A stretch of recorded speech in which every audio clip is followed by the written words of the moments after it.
Hello guys, welcome to my channel. आज मु बनई अंडा भुजिया।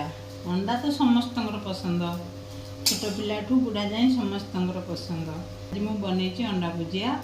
आपण मैंने भी एमती बनई पारे, खाइबा को बहुत भल।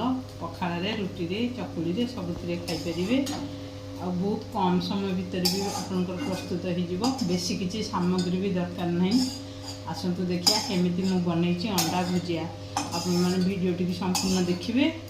आदि वीडियो आपण मन भल लगे कमेंट माध्यम जानवे। चैनल को लाइक सब्सक्राइब करने को भूलें। ताल चलतु देखिया केमिति मु बनई गरमा गरम अंडा भुजिया। अंडा भुजिया नहीं 3टी अंडा, गोटे टमाटो, 2टा पियाज, 3टा सुखिला लंका, जीरा आ लुण। बर्तमान मु पियाज और टमाटो काटि नेबी। देखंतु मु टमाटो और पियाज को एभली भाव में काटि नेछि। भुजिया बनाइबा मु कड़ाई रे तेल दे देछि। तेल गरम हो गलानी। वर्तमान मु तादेरे जीरा दे देबी। जीरा दे देली, लंका दे देली, कटा पियाज को दे देली। हल्का भाव में भाजी नेबी। एबे लुण दे देबी।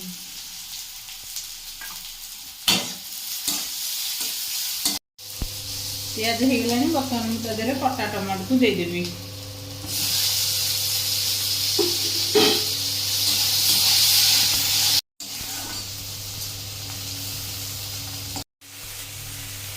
टमाटो हो गलानी। बर्तमान अल्प टिके हलदी गुंड देदेवी। मोर पियाज और टमाटो हो गलानी। बर्तमान मु अंडा को भांगी आदि पकईदेवी।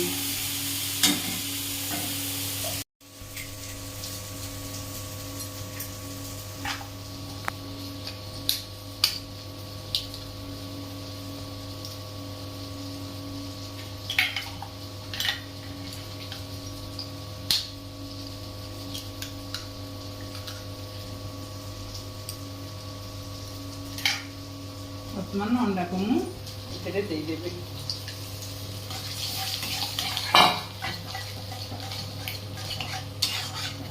यहपरी भाव में गोल नवा।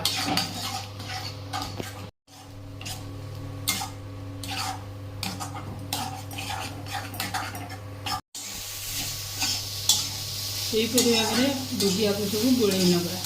देख कमी शुक्ला शुक्ला हो गलानी। आ टिके समय मुझे भाजी नेबी। देखो भुजिया भी मोर होगला। प्रस्तुत होगला गरमा गरम अंडा भुजिया।